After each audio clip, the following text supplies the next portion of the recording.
আসসালামু আলাইকুম। এটিএন বাংলা সংবাদে সবাইকে স্বাগত জানাচ্ছি। আমি মারিয়া চৌধুরী। অন্তর্বর্তী সরকারের নতুন উপদেষ্টা হিসেবে শপথ নিলেন অধ্যাপক সি.আর. আবরার। বঙ্গভবনে বেলা ১১টায় নতুন উপদেষ্টা হিসেবে তাকে শপথ পড়ান রাষ্ট্রপতি মোহাম্মদ শাহাবুদ্দিন। শিক্ষা মন্ত্রণালয়ের উপদেষ্টা হিসেবে দায়িত্ব পালন করবেন অধ্যাপক সি.আর. আবরার। বর্তমানে অধ্যাপক ওয়াহিদ উদ্দিন মাহমুদ শিক্ষা উপদেষ্টার দায়িত্বে রয়েছেন। নতুন একজন উপদেষ্টা যুক্ত হওয়ার পর অন্তর্বর্তী সরকারে প্রধান উপদেষ্টা সহ মোট উপদেষ্টার সংখ্যা হল ২৩ জন।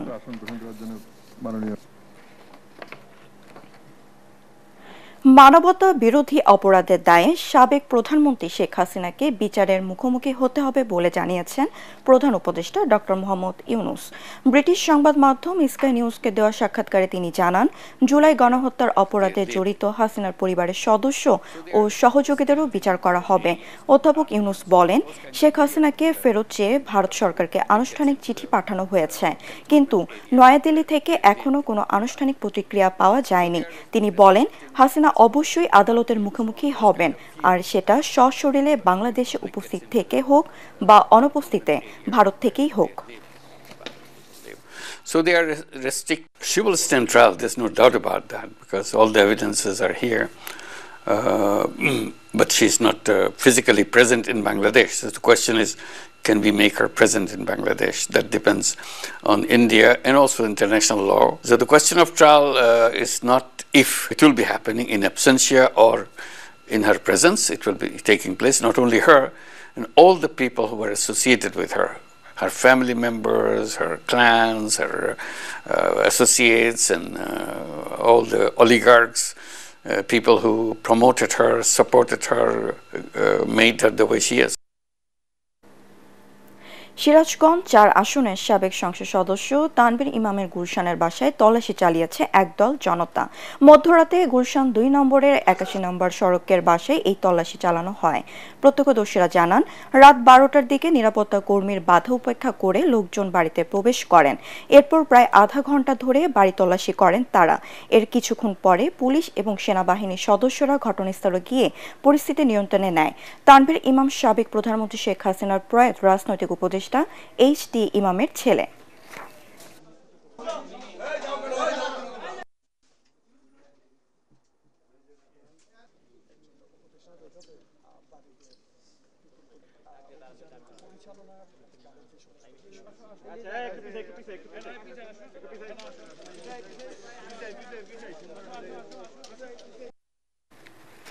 এবার আন্তর্জাতিক। ধনী বিদেশিদের জন্য যুক্তরাষ্ট্রে $5 মিলিয়ন গোল্ড কার্ড চালুর ঘোষণা দিলেন প্রেসিডেন্ট ডোনাল্ড ট্রাম্প। এর মাধ্যমে বিশ্বের বিভিন্ন দেশের ধনাঢ্য ব্যবসায়ীরা মার্কিন নাগরিকত্ব কিনতে পারবেন। যুক্তরাষ্ট্রে নারী পুরুষ ছাড়া অন্য লিঙ্গের জায়গা হবে না বলেও পরিষ্কার বার্তা দিয়েছেন তিনি। দ্বিতীয় মেয়াদে দায়িত্ব নেওয়ার পর কংগ্রেসের যৌথ অধিবেশনের প্রথম ভাষণে যুক্তরাষ্ট্রে আবার বাক স্বাধীনতা ফিরিয়ে আনার অঙ্গীকার করেছেন প্রেসিডেন্ট ট্রাম্প। ইউক্রেনের সাথে যুদ্ধ বন্ধে রাশিয়া আন্তরিক বলে জানান তিনি। গাজা নিয়ে নিজ দেশের বিশ্ববিদ্যালয়ে বিক্ষোভের সমালোচনা করেন রিপাবলিকান এই নেতা। আরও জানাচ্ছেন Shariful Islam. My fellow citizens, America is back. America is back এই স্লোগান দিয়ে কংগ্রেসের যৌথ অধিবেশনে বক্তব্য শুরু করেন president Donald Trump.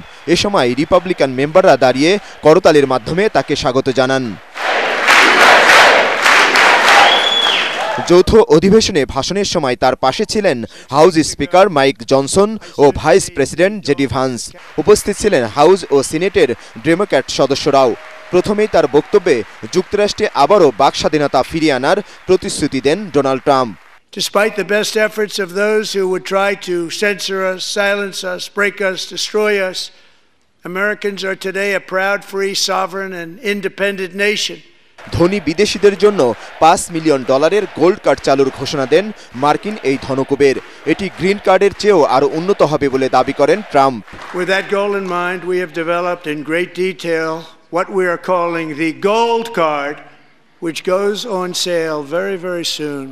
For $5 million, we will allow the most successful job-creating people from all over the world to buy a path to U.S. citizenship. It's like the Green Card, but better and more sophisticated. দীর্ঘ ভাষণে তিনি ডেমোক্র্যাটদের সমালোচনা করেন। আমেরিকার ইতিহাসে বাইডেনকে সবচেয়ে খারাপ president হিসেবে উল্লেখ করেন রিপাবলিকান এই নেতা। Democrats sitting before me, for just this one night, why not join us in celebrating so many incredible wins for America? For the good of our nation, let's work together and let's truly make America great again. যুক্তরাষ্ট্রের নারী এবং পুরুষ ছাড়া তৃতীয় লিঙ্গের কোনো মানুষের জায়গা হবে না বলেও স্পষ্ট জানিয়ে দেন তিনি। Only two genders, male and female. I also signed an executive order to ban men from playing in women's sports. গাজায় ইসরায়েলি আগ্রাসনের বিরুদ্ধে শিক্ষার্থীদের বিক্ষোভকে অবৈধ বলে দাবি করেছেন ডোনাল্ড ট্রাম্প। রাশিয়া ইউক্রেন যুদ্ধবন্ধের উদ্যোগ ও গাজা নিয়ে নিজের পরিকল্পনা তুলে ধরেন মার্কিন president. Regarding the agreement on minerals and security, Ukraine is ready to sign it at any time that is convenient for you. I appreciate that he sent this letter, just got it a little while ago. আমেরিকাকে স্বর্ণযুগে ফেরানোর ঘোষণা দিয়ে প্রায় 100 মিনিটের ভাষণ শেষ করেন president Donald Trump. The golden age of America has only just begun. Shariful Islam, ATN Bangla. America. পরবর্তী সংবাদ দেখার আমন্ত্রণ জানিয়ে এখনকার মতো শেষ করছি। এটিএন বাংলার সংবাদ ইউটিউবে দেখতে ব্রাউজ করুন youtube.com/ATN Bangla News। ধন্যবাদ সবাইকে।